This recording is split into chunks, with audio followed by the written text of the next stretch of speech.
Kebakaran hutan yang terjadi Agustus 2015 silam tidak hanya selesai pada padamnya api, namun berimbas hingga kini. Tak hanya merusak hutan dengan cara membakar, banyak pemburu yang mengancam keberadaan satwa liar hutan. Ada yang diburu untuk dimakan dan ada pula yang dijadikan hewan selundupan. Salah satunya satwa endemik Indonesia, orangutan. Populasi orangutan yang tinggal di hutan Kalimantan berkurang. Data tahun 2015 mengungkapkan ada sekitar 79 ekor orangutan yang dibawa ke pusat rehabilitasi orangutan di Nyaru, Menteng, Kalimantan Tengah.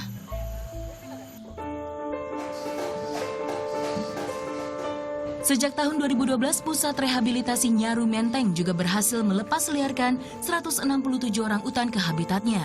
Namun, masih ada sekitar 500 orangutan yang masih direhabilitasi hingga kini.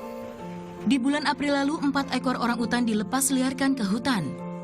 Pelepas liaran ini bekerja sama dengan Balai Konservasi Sumber Daya Alam atau BKSDA Kalimantan Tengah. Diperkirakan tahun ini jumlah orangutan yang diselamatkan akan meningkat. Sepertinya 2016 agak meningkat, mungkin karena dampak degradasi lahan karena kebakaran tahun 2015, sehingga banyak orangutan yang hutannya terbakar atau pakannya berkurang sehingga mereka masuk ke kebun masyarakat atau ke perkampungan gitu ya. Pelepas liaran merupakan tujuan utama dari kegiatan rehabilitasi, mengembalikan orangutan ke rumahnya agar mampu bertahan dan mandiri sesuai kodratnya. Pusat rehabilitasi itu kan merehabilitasi orangutan supaya bisa menjadi liar. Memang kami bersama orangutan itu ngedidik mereka bertahun-tahun. Rasa sayang itu ada. Tapi kembali, tujuan dari pusat rehab adalah merehab mereka supaya mereka menjadi liar. Karena bagi bos di yayasan kami, tujuan akhir kami adalah pusat rehab itu tutup, mari kita jaga orangutan di hutan. Mari kita jaga orangutan di rumahnya. Nah, kita tentukan beberapa tempat pelepas liaran, di situ akan terjadi populasi orangutan baru. Itu tujuan utamanya. Jadi pusat rehab tutup, kita konservasi orangutan di hutan. Orangutan jenis Pongo Pimaeus wurmdi yang hidup di hutan Kalimantan sudah lama berkurang dan terancam. Itu sebabnya sejumlah pihak bekerja keras untuk merehabilitasi orangutan dan mengembalikan ke alamnya. Orangutan yang sudah sehat dan dinyatakan bebas segala penyakit menular akan dilepas liarkan ke habitatnya kembali. Proses ini biasanya memakan waktu sekitar 4 hingga 7 tahun. Orangutan yang lulus rehabilitasi harus liar, diharapkan mampu bertahan dan mencari makan, serta bebas dari segala macam penyakit menular, seperti tuberkulosis, hepatitis, dan HIV yang ditularkan manusia. Ketika hari pelepas liaran tiba, tim akan bekerja ekstra, mulai dari proses pembiusan hingga pengawalan ke titik pelepasan. Untuk proses pembiusannya ya kami dan tim medis sudah mempersiapkannya dengan sebaik-baiknya. Jadi dari awal kami sudah mempuasakan mereka minimal itu 12 jam. Itu mereka harus puasa, jadi pada saat mereka dibius dengan obat bius, jadi mereka bisa terbius dengan cepat gitu. Jadi untuk proses pemindahannya tidak begitu lama, karena kita kan lewat jalan darat gitu, jadi membutuhkan waktu yang lama juga.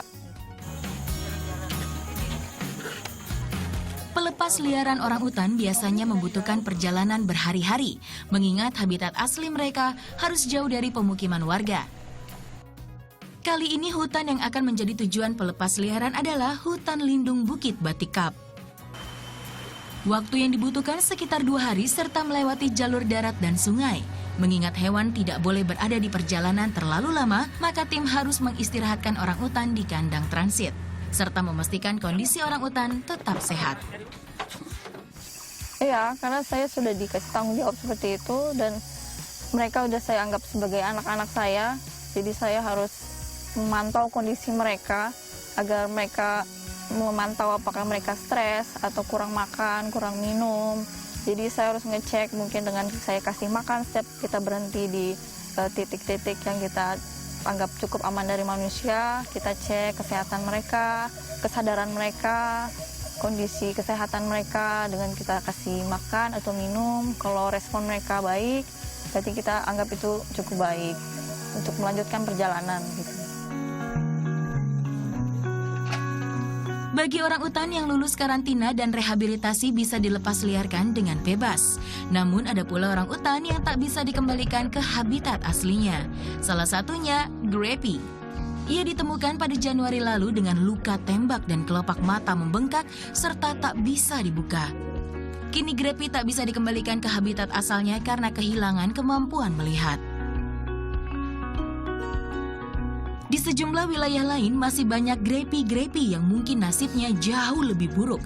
Hal ini seharusnya membuat kita semakin peka untuk tidak membiarkan pemburu liar merusak hutan dan mengganggu orang utan. Selain itu, satwa liar seperti orang utan seharusnya hidup di alam terbuka, sesuai dengan kodratnya sebagai makhluk liar. Lucky Fitriani, Reza Rivalda melaporkan untuk NET.